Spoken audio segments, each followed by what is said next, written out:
Hi friends, welcome back to my YouTube channel. അപ്പോൾ ഇന്നത്തെ നമ്മുടെ വീഡിയോ ഒരു റൈസാണ്, ഹനീത്താണ് നമ്മളിന്ന് ഉണ്ടാക്കാൻ പോകുന്നത്. നല്ല ടേസ്റ്റി ആയിട്ടുള്ള, ഒരുപാട് സ്പൈസി ഒന്നും അല്ലാത്ത നല്ലൊരു റൈസാണ്. നമ്മുടെ മന്തിയൊക്കെ എപ്പോഴും ഉണ്ടാക്കിയിട്ട് നമുക്ക് മടുക്കുമ്പോൾ ഒരു മാറ്റമായിട്ട് നമുക്ക് ഉണ്ടാക്കാൻ പറ്റും. നല്ല ടേസ്റ്റുള്ള റൈസാണ്. വളരെ പെട്ടെന്ന് വളരെ എളുപ്പത്തിൽ ഉണ്ടാക്കാൻ പറ്റുന്ന ഒരു റൈസാണ്. അപ്പോൾ നമുക്കതെങ്ങനെ ഉണ്ടാക്കുന്ന നോക്കിയാലോ. അപ്പോൾ ആദ്യം അതിനായിട്ടൊരു മസാല ഉണ്ടാക്കിയെടുക്കണം. അപ്പോൾ ആദ്യം അതിനായിട്ട് 3 ടേബിൾ സ്പൂൺ മല്ലി ഇട്ട് കൊടുക്കാം. 2 ടേബിൾ സ്പൂൺ തന്നെ കുരുമുളക് ഇട്ട് കൊടുക്കാം.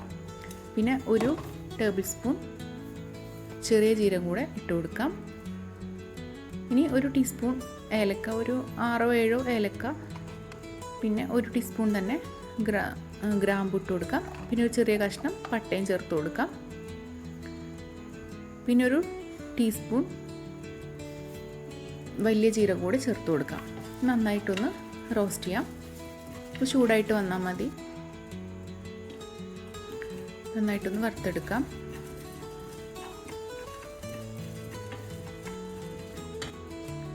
ഇത് ചൂടായിട്ട് വരുമ്പോൾ ഫ്ലെയിം ഓഫാക്കിയതിന് ശേഷം ഒരു 1/2 ടീസ്പൂൺ മഞ്ഞൾപ്പൊടി കൂടി ചേർത്ത് കൊടുക്കാം. ഓഫാക്കിയതിന് ശേഷം ചേർത്ത് കൊടുത്താൽ മതി, അല്ലെങ്കിൽ കരിഞ്ഞു പോകും. നമുക്കത് മിക്സിയുടെ ജാറിലിട്ടൊന്ന് പൊടിച്ചെടുക്കാം. അപ്പോൾ ഇതാണ് ഇതിൻ്റെ ഒരു മെയിനായിട്ടുള്ള ഒരു മസാല. അപ്പോൾ നന്നായിട്ടൊന്ന് പൊടിച്ചെടുക്കാം.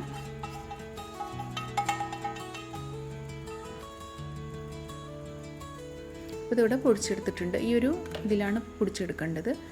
നമുക്ക് ചിക്കൻ എടുത്തിട്ട് ഒന്ന് നന്നായിട്ടൊന്ന് വരഞ്ഞു കൊടുക്കാം. ഒന്ന് ഇത് വെച്ച് കുത്തി കൊടുക്കുക എന്തെങ്കിലും ചെയ്യാം. ഞാൻ നന്നായിട്ടൊന്ന് വരഞ്ഞു കൊടുക്കുന്നുണ്ട്. നമുക്ക് ആവശ്യമുള്ള ചിക്കൻ എടുക്കാം. ഞാനൊരു 3/4 കിലോ ഒക്കെ ചിക്കൻ എടുത്തിട്ടുണ്ട്. കൂടുതൽ വേണമെങ്കിൽ കൂടുതലെടുക്കാം.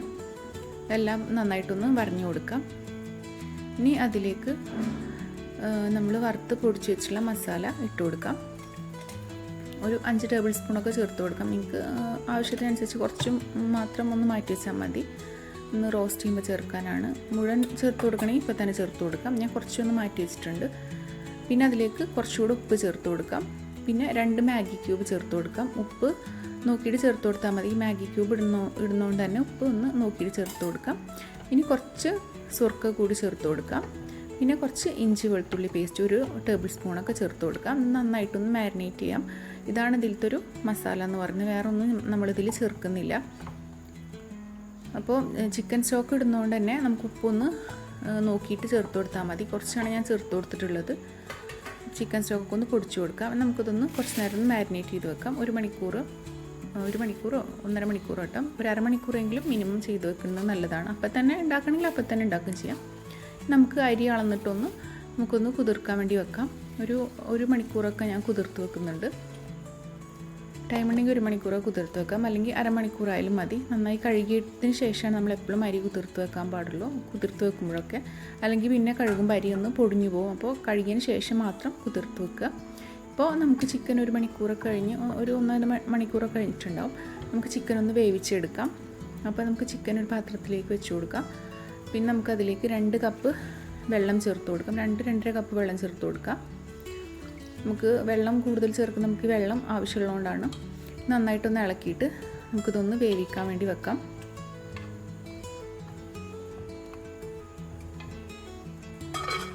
അടച്ച് വെച്ച് തന്നെ വേവിക്കാം. തുറന്ന് വെച്ച് വേവിച്ചാൽ വെള്ളമൊക്കെ ഒന്ന് വറ്റും. അപ്പോൾ അടച്ച് വെച്ച് തന്നെ വേവിക്കാം.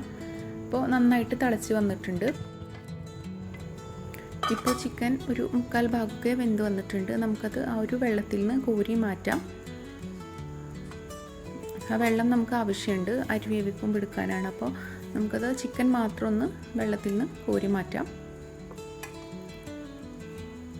എല്ലാ ചിക്കൻ നമുക്കതിൽ നിന്ന് കോരി മാറ്റാം. ഈ വെള്ളം നമുക്ക് ആവശ്യമുണ്ട്, അപ്പോൾ അത് മാറ്റി വെക്കാം. ഇനി നമുക്ക് റൈസ് ഉണ്ടാക്കിയെടുക്കാം. അപ്പോൾ ആദ്യം അതിനായിട്ടൊരു വലിയൊരു പാൻ അടുപ്പത്ത് വെച്ചിട്ട് അതിലേക്ക് ആവശ്യത്തിനുള്ള ഓയിൽ ഒഴിച്ചു കൊടുക്കാം. ഓയിൽ നമുക്ക് എത്രത്തോളം ആവശ്യമുണ്ട് അതിനനുസരിച്ച് ചേർത്ത് കൊടുക്കാം. നമുക്കതിലേക്ക് കുറച്ച് പട്ട, ഗ്രാമ്പു, ഏലക്ക ഒന്ന് ചേർത്ത് കൊടുക്കാം. ഒരു 4-5 ഏലക്ക, ഒരു 4-5 ഗ്രാമ്പു, ഒരു കഷ്ണം പട്ട ചേർത്ത് കൊടുക്കാം. നമുക്കതിലേക്ക് സവാള ചേർത്ത് കൊടുക്കാം. ഒരു 2 മീഡിയം സൈസ് സവാളയാണ് ഞാൻ ചേർത്ത് കൊടുത്തിട്ടുള്ളത്. ഇത് ഒരുപാട് മസാലയൊന്നും ഇല്ലാത്തതുകൊണ്ട് കുറച്ച് ചേർത്ത് കൊടുത്താൽ മതി. അപ്പോൾ 2 സവാള ചേർത്ത് കൊടുത്തിട്ടുണ്ട്. നന്നായിട്ട് ഒന്ന് വഴറ്റി കൊടുക്കാം.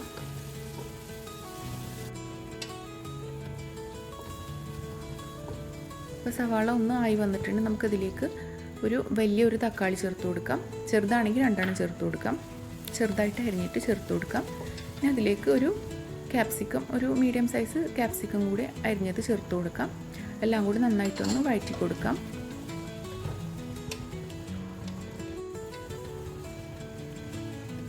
ഇനി ഇതിലേക്ക് ആവശ്യത്തിനുള്ള, ഈ മസാലയ്ക്കും റൈസിനൊക്കെ ആവശ്യത്തിനുള്ള ഉപ്പ് ചേർത്ത് കൊടുക്കാം.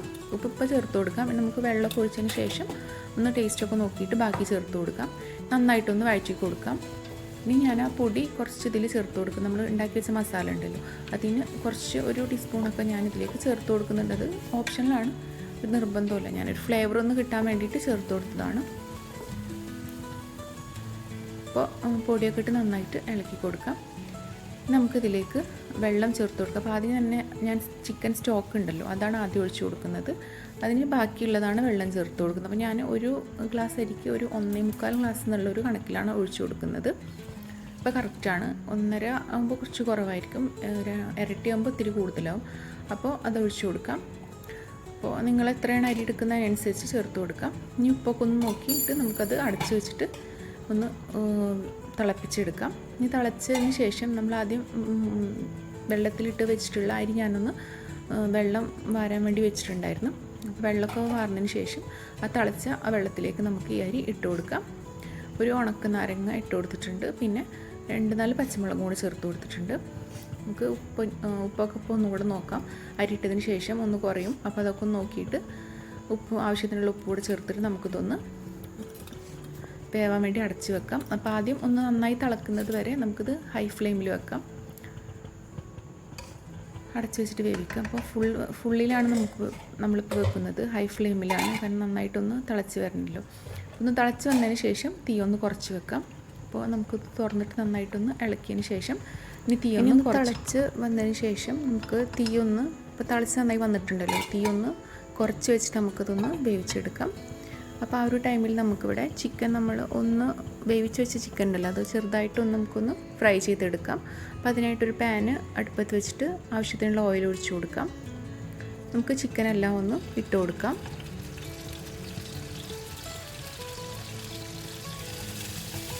എല്ലാ ചിക്കൻ നമുക്ക് ഇതിലേക്ക് ഇട്ട് കൊടുക്കാം. അപ്പോൾ അതൊന്ന് ഫ്രൈ ചെയ്തെടുക്കുമ്പോൾ ഒന്നുകൂടെ ടേസ്റ്റാണ്. അതിന് ഒരു റോ ടേസ്റ്റൊക്കെ ഒന്ന് മാറും. എന്നിട്ട് നമുക്ക് കുറച്ച് മസാല, നമ്മൾ മാറ്റി വെച്ചിട്ടുള്ള പൊടിച്ച് വെച്ച മസാല ഉണ്ടല്ലോ, അത് കുറച്ചൊന്ന് ഇതിൻ്റെ മേലെ ഇട്ട് കൊടുക്കാം. അല്ലെങ്കിൽ പെപ്പർ പൗഡർ ചേർത്ത് കൊടുത്താലും മതി. പിന്നെ കുറച്ച് ചിക്കൻ സ്റ്റോക്ക് ഞാൻ മാറ്റി വെച്ചിട്ടുണ്ടായിരുന്നു, അതുകൂടെ ഒന്ന് ഒഴിച്ചു കൊടുക്കാം കുറച്ച്. അപ്പോൾ അങ്ങനെ ചേർക്കുമ്പോൾ ചിക്കൻ ഒന്നുകൂടെ ഫ്ലേവറൊക്കെ ഉണ്ടാവും. നമ്മൾ ചിക്കനിൽ ഒരുപാട് മസാല ഒന്നും ചേർത്തില്ല. അപ്പോൾ ഒന്നുകൂടെ ഈ മസാലയുടെ ഒക്കെ ഒന്ന് ഫ്ലേവർ കിട്ടാനും ഒന്ന് ടേസ്റ്റ് ആവാൻ വേണ്ടിയിട്ടാണ് ഞാൻ ചെയ്യുന്നത്. ചെയ്തില്ലെങ്കിൽ കുഴപ്പമൊന്നുമില്ല, ചെയ്ത് ഒന്നുകൂടി ടേസ്റ്റാണ്. അപ്പോൾ നമുക്കൊരു സൈഡ് ആയിട്ടുണ്ടെങ്കിൽ ഒന്ന് തിരിച്ചിട്ട് കൊടുക്കാം. അങ്ങനെ തിരിച്ചും മറിച്ചൊക്കെ ഇട്ടിട്ട് 2 സൈഡൊന്ന് ചെറുതായിട്ടൊന്ന് മുരിപ്പിച്ചെടുക്കാം. ചെറുതായിട്ടൊന്ന് മുരിഞ്ഞ് വരണമെന്നേ ഉള്ളൂ. അപ്പോൾ ഇടയ്ക്കിടയ്ക്കൊന്ന് തിരിച്ചും മറിച്ചൊക്കെ ഇട്ടിട്ട് നമുക്ക് ചിക്കനൊന്ന് മുരിപ്പിച്ചെടുക്കാം. അപ്പോൾ റൈസ് ആ ടൈമിൽ അവിടെ ചെറിയ തീയിൽ നമ്മൾ വെച്ചിട്ടുണ്ടല്ലോ, അത് അവിടെ വേവുന്നുണ്ട്. അപ്പോൾ ഈ ടൈമിൽ നമുക്ക് ചിക്കനൊന്ന് റെഡിയാക്കി എടുത്താൽ പെട്ടെന്ന് തന്നെ നമുക്ക് ദം ചെയ്തെടുക്കാം.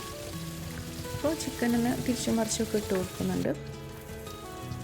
നമ്മുടെ ചിക്കൻ ഇവിടെ റെഡി ആയിട്ടുണ്ട്. ഇപ്പോൾ 2 സൈഡൊന്നും മുരിഞ്ഞ് വന്നിട്ടുണ്ട്. അപ്പോഴേക്കും നമ്മുടെ റൈസും ഇവിടെ റെഡി ആയിട്ടുണ്ട്. വെള്ളമൊക്കെ വറ്റി നന്നായിട്ട് വന്നിട്ടുണ്ട്. കണ്ടില്ലേ, വെള്ളമൊക്കെ വറ്റി വന്നിട്ടുണ്ട്. ഇനി നമുക്കിതിൻ്റെ മേലേക്ക് ചിക്കനെല്ലാം ഒന്ന് ഇട്ട് കൊടുക്കാം. അങ്ങനെ തന്നെ ഇട്ട് കൊടുക്കാം. ഓയിൽ കൊടുക്കാൻ തന്നെ ഇട്ട് കൊടുക്കാം. കുറച്ചൊരു ഓയിലും ഉണ്ടല്ലോ, അത് കൊടുക്കാൻ തന്നെ ഇട്ട് കൊടുക്കാം. ഇട്ടൊന്ന് ലെവലാക്കി കൊടുക്കാം. ഇനി അതിൻ്റെ മുകളിലേക്ക് കുറച്ച് മല്ലിയില കൂടെ ഇട്ട് കൊടുക്കാം. ഇനി ഇത് നമുക്ക് അടച്ച് വെച്ചൊന്ന് വേവിച്ചെടുക്കാം. അപ്പോൾ ഞാൻ വേവിക്കല്ല, ദം ചെയ്തെടുക്കാം. അപ്പോൾ ഞാനിവിടെ ഫോയിൽ പേപ്പർ വെച്ചൊന്ന് കവർ ചെയ്തിട്ടാണ് എടുക്കുന്നത്. അപ്പോൾ ഒന്നുകൂടെ ദം ചെയ്യുമ്പോൾ നല്ലതായിരിക്കും. അപ്പോൾ നന്നായിട്ടൊന്ന് കവർ ചെയ്ത് ഫോയിൽ പേപ്പറൊക്കെ വെച്ച് നന്നായി കവർ ചെയ്തിട്ട് അതിൻ്റെ മേലൊരു വെയിറ്റൊക്കെ വെച്ച് കൊടുക്കുന്നുണ്ട്. ഇനി ഞാൻ ഡയറക്റ്റ് അല്ല വെക്കുന്നത്. അപ്പോൾ ഒരു ദോശക്കല്ല് ആദ്യം വെച്ചിട്ട് അതിൻ്റെ മേലേക്കാണ് ഞാൻ ഈ ഒരു ബിരിയാണി പോട്ട് വെച്ച് കൊടുക്കുന്നത്. അപ്പോൾ ഒന്നും കൂടെ നല്ലതായിരിക്കും. ദം ചെയ്തെടുക്കുമ്പോൾ എപ്പോഴും അങ്ങനെയാണ് നല്ലത്. അപ്പോൾ ഒരു 15 മിനിറ്റൊക്കെ ദം ചെയ്തെടുത്തിട്ട് പിന്നെ ഒരു ഓഫാക്കിയിട്ട് ഒരു 10 മിനിറ്റ് കഴിഞ്ഞതിന് ശേഷമാണ് ഞാനിതിവിടെ തുറന്ന് നോക്കുന്നത്. അപ്പം നമ്മുടെ ഹനീത്ത് ഇവിടെ റെഡി ആയിട്ടുണ്ട്, കറക്റ്റ് ആയിട്ടുണ്ട്. ചിക്കനും റൈസും ഒക്കെ ഒന്ന് കറക്റ്റ് ആയിട്ട് വന്നിട്ടുണ്ട്. വളരെ ഈസി ആയിട്ട് നമുക്ക് ഉണ്ടാക്കാൻ പറ്റുന്ന ഒരു റെസിപ്പി കൂടിയാണിത്. നമുക്ക് പെട്ടെന്ന് ഒരു റൈസൊക്കെ കഴിക്കണം തോന്നിയിട്ടുണ്ടെങ്കിൽ വളരെ പെട്ടെന്ന് ഉണ്ടാക്കാൻ പറ്റും. അപ്പോൾ നമുക്ക് അതിൻ്റെ മേലെ നിന്ന് ചിക്കനൊക്കെ ഒന്ന് കോരി മാറ്റി വെക്കാം. എന്നിട്ട് നന്നായിട്ട് റൈസൊക്കെ ഒന്നുകൂടെ നന്നായിട്ടൊന്ന് മിക്സ് ചെയ്തെടുക്കാം. റൈസൊക്കെ കറക്റ്റായിട്ട് വന്നിട്ടുണ്ട്.